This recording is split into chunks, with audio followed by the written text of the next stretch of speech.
Some more graceful than others. Exactly. And I'm not going to say which of the two of you was more graceful today. Thank you.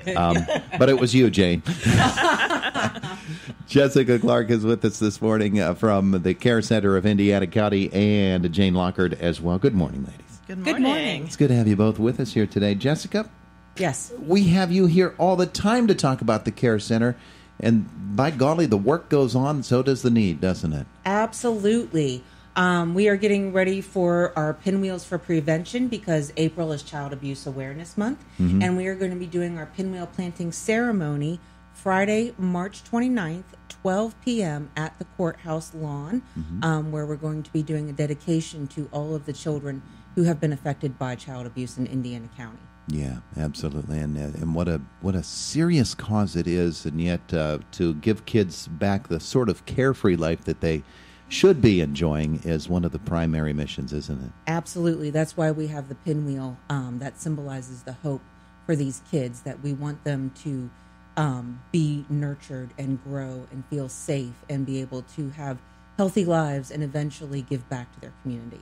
So we have had you here before talking about the Care Center. We've not had Jane here. Yeah. Introduce Jane for us. This is Jane Clawson. She is the executive director of the United Way here in Indiana County.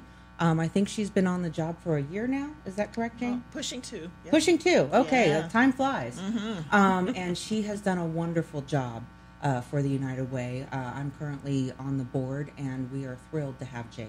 Yeah, and Jane, of course, the Care Center is close to the heart of everybody here in Indiana County. And from the United Way standpoint, it certainly is something that you not only support in terms of what you can do as an agency reaching out to them, but I know that the people who are involved with the United Way all sort of have a special connection to the Care Center and to the work that they do.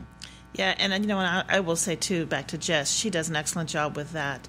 The Care Center is extremely important, and what the value of what Jess brings to the United Way board is really valuable, just from the perspective of the needs that are out there for children and for the community in general. Absolutely. So from the United Way standpoint, it's an easy choice to let the Care Center be one of those agencies that you support.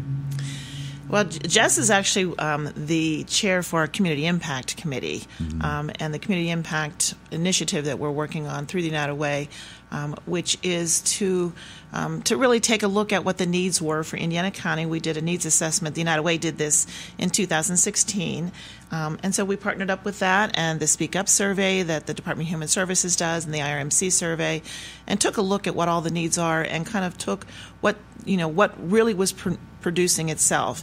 And everybody has a different set of priorities for that. But at the United Way, we chose child readiness, a child initiative, to help to support things that help children be successful in school. Yeah. The children's community of caregivers around this Indiana County is really amazing. The number of people, the number of different agencies that advocate for kids is just, the breadth of it to me is just stupendous, because there are so many people who reach out from every angle that they can think of in order to address kids' needs. Yours is a particularly important, vital agency on behalf of children. Absolutely. I will say Indiana County does an excellent job supporting kids and their needs here. And one of the things that we've been looking at as the United Way the last couple of years is, what are the needs of people in the community, specifically kids?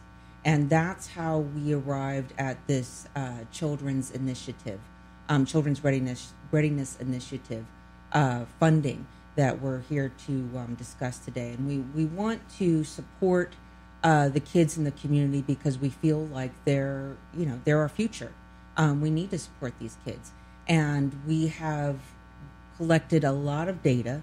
We've looked at a lot of the surveys that have been done in the last couple of years, including doing our own survey at the United Way and talking to the schools. And across the board, one of the reoccurring themes that we kept seeing was kids' readiness, their readiness to go to school, hitting their milestones, successfully completing their levels in school and doing what they need to do, building that foundation to become successful adults. So that's why we arrived at this readiness initiative for kids at the United Way. We're very excited about this opportunity, and one of the things that we want to do at the United Way is we want to really have an impact on the community, because we know that as donors are getting more sophisticated, they want to see where their dollars are going and what's being done, and they want to see the outcomes. They want to see, what are you doing with our money to actually improve our community? And so that's why we're so excited about this initiative. Yeah, well, either of you can answer this one. How does the initiative manifest itself? What are some of the concrete things that we see can be done through this particular effort? Well, what we're focusing on is, what are the long-term outcomes? So we're going to be looking at, the application is actually out right now. It's available on the United Way website, which is unitedway.org, or unitedwayindianacounty.org. What we're really looking at is moving into where we can see what we can change over a series of time, rather than looking at a one-year snapshot at a time.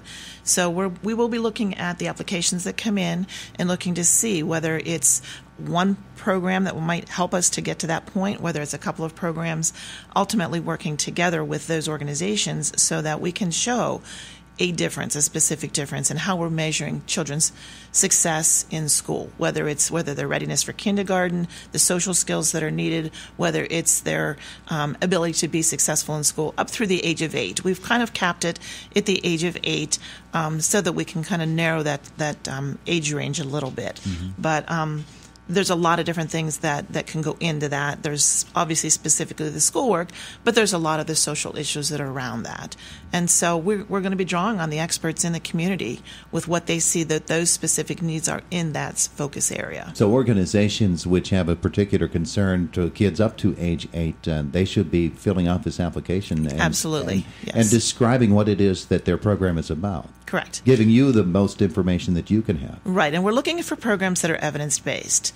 So, and by that means that there's research out there that shows that this particular program makes a measurable difference. And so, that is one thing that is going to be very specific to this application that is not necessarily a requirement of the other organizations that are funded by the United Way. But we really want to be able to measure something. We feel the United Way dollars, we need to be reporting to the community what measurable difference are we making over time. And we realize it takes more than 1 year at a time to do that. You could have chosen any age range of kids. This particular one, was it chosen because of, I know there are a number of factors that go into it, but because this is a particularly underserved population of children, or, as you said, just to narrow it so that you don't get too broad? Well, our focus is to make sure that children have a really good start in life. And so, our thought is that if children have the supports that they need, the services that they need to be successful early, they're going to be successful as they go through the school year period, through high school and then into their adult years. Yeah. Well, let's talk a little bit about how you, maybe hopes and dreams for the initiative itself, where you see it going in the course of a year, 2 years, or down the road, for as far as you want to project. Well, you never know exactly what the future holds. But what we would hope is, with this new round of funding, that you can access the application on the United Way website. And I encourage all the nonprofits out there to go out and read it and see if they have a program that would fit within the parameters. But what I would hope to see is that we can start building healthy foundations for these kids. I feel like the kids in this community are all of our responsibility. We live here, our kids go to school here, this is our community, and these are our kids. And I think that we owe it to them to give them the best start that we can. What I would hope is, with this first round of funding, is that in 2 years, 3 years, 4 years, we can start seeing the tangible outcomes of this initiative. We can start seeing these kids performing better in school. We can start seeing these kids growing, being healthy, and basically reaping the benefits of this program. And it benefits all of us here in the community. to support these kids. And certainly at the care center, we see a lot of the kids who don't necessarily have the resources or the advantages that some of the kids in the community have. So I think that this is incredibly important. Yeah, very much so. Okay. We've got a few minutes left, and maybe we need to address the Pinwheel event and what the care center is and what the care center does. Sure. Like I said, we are having our Pinwheel ceremony March 29th, 12 p.m. at the courthouse lawn, and we do this every year to honor the kids in Indiana County affected by abuse. We sell the pinwheels as a fundraiser, and you can certainly buy a pinwheel. We have them on our website. We also have the flyers out and about on Facebook. You can look us up on Facebook and get the flyer. And this is a wonderful fundraiser and also a wonderful awareness campaign to the kids in our community that are affected by abuse. And I know people don't necessarily want to talk about the subject, but I assure you there are kids in our community that are affected by abuse. And at the Care Center, we are the only agency in Indiana County that offers forensic interviews for these kids to come in and have a safe place to tell their story in a very non-leading manner so that they can get the services that they need. Yeah. And we think of that in terms of court cases and the admissibility of testimony and how you enable that to happen. But they're much more valuable than that. Even that is tremendously a valuable application of the forensic interview process. But there's much more value in the way that you then can help those children. Absolutely. As part of the forensic interview process, we have law enforcement present. We have Indiana County Children Youth Services present.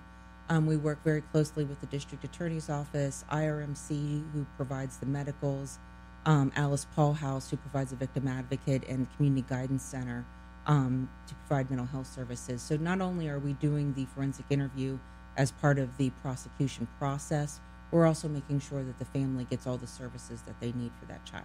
Absolutely. All right. Very good. A couple of moments left. That event is happening at the end of this month. Yes. The date and the time again? Friday, March 29th, noon on the Indiana Courthouse front lawn. And meanwhile, from the United Way standpoint, that website again for folks who would like to download the application for the children's program and the initiative. It's available at uwindianacounty.org. It's also available on our website. Very good. Or ladies, on our Facebook page, I'm sorry. Gotcha. Thank you, ladies. And I just one real quick, Todd, I would encourage any nonprofits, and you do have to be a 501c3 nonprofit to apply for the funding.